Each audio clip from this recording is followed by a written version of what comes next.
নমস্কার, কেমন আছো তোমরা সবাই? আমার ছোট্ট সংসারের একটি ভ্লগে তোমাদের সবাইকে স্বাগত জানাই। বিকেলবেলায় ছেলে এখন ঘুম থেকে উঠেছে, ওকে খাইয়ে দিয়েছি, এখনও যাচ্ছে ওর ঠাম্মার সঙ্গে একটু ঘুরতে। এখানে তো সেরকম কোনো পার্ক বা খেলার জায়গা কিছুই নেই, বা বাড়ির আশেপাশে সেরকম কোনো বাচ্চা নেই ওর বয়সের, তাই একটু ছেলের আসলে এখানে সমস্যা হয়, তাই মানে ওর ঠাম্মা দাদুর সঙ্গেই মানে ঘুরতে পাঠায়। আর এখন আমি তো বেরোই না, মানে পাড়াতে বেরোই না বললেই চলে, একদমই বেরোই না। যখন ওর বাবা আসে তখনই আমি হয়তো পাড়ায়ও যাই না, মানে কোনো দরকার হলে হয়তো গেলাম, সেটাই, তাছাড়া কিন্তু যাওয়া হয় না। আর ওরা দিকে গেল ঘুরতে, আমি একটুখানা কিন্তু কিছু খেয়ে নেবো এবার। খিদে পাচ্ছে দুপুরবেলায়, জানোই তো অনেক দিন থেকে মানে ভাত খাওয়ার পরিমাণটা একদম কমে গেছে, তো ভাবলাম একটু মুড়ি খাই আর তার সঙ্গে একটু আম কেটে নিই। বাড়িতে তো আমে ভর্তি, খাওয়া হচ্ছে না, আমগুলো কিন্তু নষ্ট হয়ে যাচ্ছে, তাই মা কিন্তু বারবার বলছে যে আমগুলো কেটে একটু খাও। তো আমি ভাবলাম একটু আম মুড়ি নিয়ে ছাদে যাব, মানে গরমও পড়েছে খুবই, সেই জন্য ভাবছি যে একটু ছাদে গিয়ে বিকেলবেলায় আম মুড়ি খাবো আর বসে বসে একটু ফোনটা ঘাঁটবো, এই আর কি। তো মুড়িটা কিন্তু এমনি মুড়ি আমি খুঁজেই পেলাম না। তো যে জামাই ষষ্ঠীতে যে ষষ্ঠী আমার ধরা হয়েছিল, সেই ষষ্ঠীর সময় 5 রকমের ভাজা দিয়ে একটা মুড়ি বানানো হয়, সবাইকে দেওয়া হয়। তো কিছুটা ঘরে ছিলাম, ভাবলাম ওই মুড়িটা নিয়ে নিই। এটা কিন্তু খালি মুখে খেতে ভালো। এর মধ্যে ছোলা ভাজা, তিল ভাজা, গম ভাজা, অনেক কিছু দেওয়া আছে, মুরকি দেওয়া আছে, মুড়ি খই সব কিছু মিলিয়ে কিন্তু মুড়িটা বানানো হয়েছে। খেতে কিন্তু খুব সুন্দর, যেহেতু তিল ভাজা দেওয়া আছে, তিল ভাজা খেতে আমার খুব ভালো লাগে। আর যারা এই জিনিসটা খেতে ভালোবাসে তারা কিন্তু ওই তিল ভাজাটার জন্যই খেতে পছন্দ করে। তো ভাবলাম ওই মুড়িটাই নিয়ে নিই আর তার সঙ্গে কিন্তু আমটা নিয়ে নেব। যদিও পরে খেতে গিয়ে মনে হলো যে এই মুড়িটার মধ্যে যেহেতু মুরকি দেওয়া আছে, মিষ্টি, মুড়িটা তো এমনি মিষ্টি, তার সঙ্গে আমটাও মিষ্টি, এবার দুটো কিন্তু পরে ম্যাচ করছিল না, পরে কিন্তু আলাদা আলাদাই খেয়েছিলাম। এবার আম কাটতে গিয়ে পড়ে গেছি বিপদে। আমি কিন্তু এরকম গলা গলা আম একদম পছন্দ করি না, তো যতগুলোই আম কাটতে যাচ্ছি সবগুলোই দেখছি ভেতরটা একদম এরকম নরম হয়ে গেছে। আর আমার না এই যে আমের খোসা ছাড়ানো ব্যাপারটা খুব আলসেমি লাগে, একদম ভালো লাগে না, তাই আমি এইভাবেই কাটি যখনই কাটি না কেন। বিশেষ করে কিট্টুকে যখন দিই, কিট্টুকে তো ডেলি একবার করে হলেও আম দিই, ও তো খেতে ভালোবাসে। মাঝে কদিন খেয়েছিল না, তবে এদিকে আবার খাওয়া শুরু করেছে। এবার যখনই দিই তখনই কিন্তু এইভাবেই কেটে দিই, তাহলে অনেকটা তাড়াতাড়ি হয়ে যায়, সুবিধা হয়। কিন্তু আমি এই যে কাটতে গিয়ে দেখছি যে পিছন দিয়ে আঠিটাই বেরিয়ে যাচ্ছে, মানে আমার হচ্ছে না। দেখো কতটা পেকে গেছে, দেখেই কেমন লাগছে। তো ভাবলাম যে থাক, এটা আর খাবো না, আমি অন্য একটা আম ধুয়ে নিয়ে আসি। তো সেই জন্যই দেখো এদিকে আবার ওই আমটা আবার ভাবছি যে নষ্ট করব এতটা আম, একটুখানি তুলে নিলেও তো হয়, মানে যতই পেকে যাক খেতে তো একই রকম লাগবে। আসলে আমগুলো কি হয়েছে বলো তো, পাকা হয়ে গেছিলো, এবার গাছ থেকে পড়েছে, ভেতরটা কিন্তু কেমন হয়ে গেছে।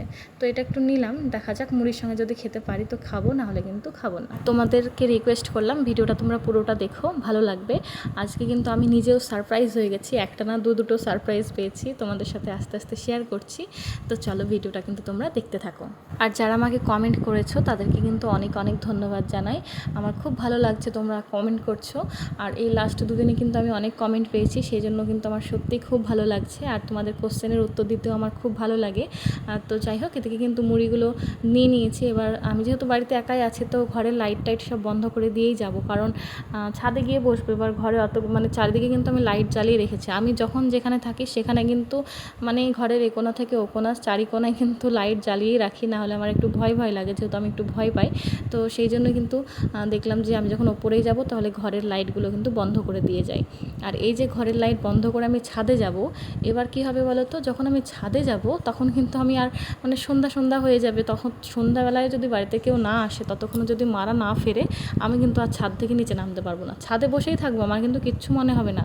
কিন্তু যদি আমি ভাবি যে আবার আমি নিচে আসবো, নিচে এসে একা একা থাকবো, সেটা কিন্তু আর থাকতে পারবো না। যদি ঘরের মধ্যে একভাবে থেকেই যেতাম তাহলে থাকতে পারতাম, কিন্তু ওই যে ছাদে গিয়ে বসবো, ছাদে গিয়ে বসে আবার যে আমি একা একা ঘরের মধ্যে আসবো, ঘরে কেউ নেই, সেটাকে আমি আর করতে পারি না। তো এদিকে জলের বোতলটা নিতে ভুলে গেছিলাম, আর মেন জিনিসটা, গরমে তো জলের বোতলটাই মেন এখন। আর এখানে কিন্তু একটা চারপাই রাখা আছে, চারপাই বলতে অনেক পুরনো, আমার শ্বশুরমশাই আগে ব্যবহার করতেন, মানে ওনার যখন শরীরটা ভালো ছিল তখন ছাদে অনেক সময় উনি শুতেন, তো ট্যানেরও ব্যবস্থা করা আছে। তো ছোট্ট একটা ফ্যান নিয়ে আমি এখানে বসে বসে মুড়ি খাচ্ছি। আর অনেকক্ষণই বসেছিলাম, বসে থাকতে থাকতে কিন্তু অন্ধকারও হয়ে গেছিলো, সন্ধে হয়ে গেছিলো, কিন্তু আমি ভয়ে নামতে পারছিলাম না। মারা ততক্ষণেও এসেছিল না, বাবাও এসেছিল না, ওদিকে কিন্তু অন্ধকার হয়ে গেছে। আমি ভাবছি মনে মনে যে এবার গিয়ে হয়তো সন্ধ্যাটা দিতে হবে, কিন্তু আমি ভয়েই নামতে পারছিলাম না। ওরা এসেছিল, তারপর কিন্তু আমি নেমে তারপরে কিন্তু সন্ধ্যাটা দিয়েছিলাম। আর এটা হচ্ছে পরের দিন কিন্তু আমি আর একদম ভিডিও বানাতে পারিনি। এখন কিন্তু বাজে মোটামুটি 11টা বাজবে, 10:30 11টা। আসলে কি বলবো, একজন এসেছে বাড়িতে, মানে আমার খুব প্রিয় একটা মানুষ, সে হঠাৎই বাড়িতে চলে এসেছে। মানে এখন তার কিন্তু আসার কথা ছিল না, হঠাৎ করে সে চলে এসেছে। তো আমি একদম অবাক হয়ে গেছি, আর ঘুম থেকে উঠেই কিন্তু আমি এই সারপ্রাইজটা পেয়েছি।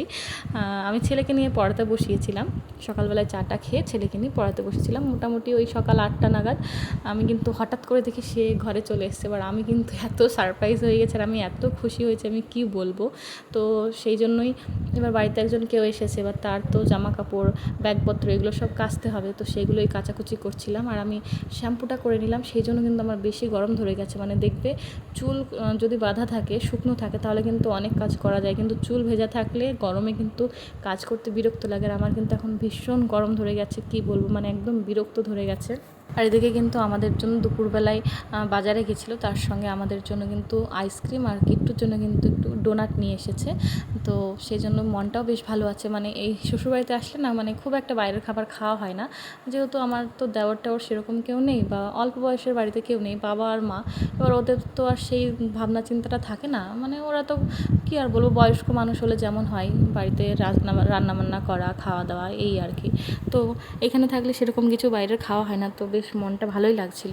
আর দ্বিতীয় সারপ্রাইজ হচ্ছে এইটা, কুলার। মানে তোমাদের সঙ্গে আমি ভিডিওতেও অনেকবার শেয়ার করেছি যে গরমে খুব কষ্ট পাচ্ছি। গরম তো পড়ছেই, সবার বাড়িতেই গরম পড়ছে, কিন্তু আমার যে বেডরুমটা সেটা হচ্ছে একদম রাস্তার ধারে। এবার রাস্তার ধারে যাদের ঘর তারা জানবে যে সেই ঘরটা কতটা পরিমাণে তাপ হয়। আর আমাদের ঘরের ওপরে, আমার ঘরটার ওপরে কোনো রকম গাছেরও ছায়া নেই বা কিচ্ছু রাখা নেই, একদম পুরো টান টান রোদ লাগে। ঘরের 4টে দেওয়ালেই রোদ লাগে, তার সঙ্গে সিলিংয়েও রোদ লাগে, ছাদে। তো এত গরমে আমি কষ্ট পেয়েছি। মানে যেদিন থেকে এখানে এসেছি, 4 দিন হলো আসা, এই 4 দিনে কিন্তু আমি না দুপুরে ঠিকঠাক ঘুমিয়েছি, না রাত্রে ঘুমিয়েছি, ঠিকঠাক আমার ঘুমই হতো না।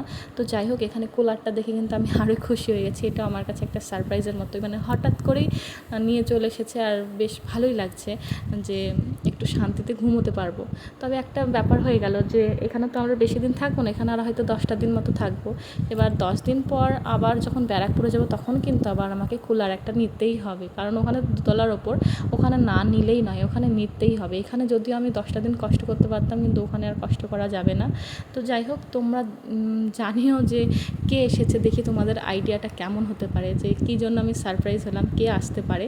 তোমরা কিন্তু কমেন্ট করে অবশ্যই জানিও। সারাদিন কিন্তু ভিডিও করাতে আমার একদম মন ছিল না, মনটা খুব খুশি আমি আজকে, সত্যিই খুব খুশি। আর রাত্রিবেলায় কিন্তু চিকেন আনা হয়েছিল, এখন চিকেন কষা আর ভাত করব। আর ভিডিওটা কেমন লাগলো কমেন্ট করে অবশ্যই জানিও। দেখা হবে পরের একটি ভ্লগে। তো তোমরা সবাই খুব ভালো থেকো, সুস্থ থেকো, আর অবশ্যই কমেন্ট করে জানিও, দেখি কার আইডিয়াটা ঠিক হয়। কে এসেছে বলতে পারলে কিন্তু তার কমেন্টের রিপ্লাইটা আমি আগে দেবো। তো চলো, আজকের মতো ভিডিওটা এখানে শেষ করছি, দেখা হবে পরের একটি ভ্লগে। টাটা।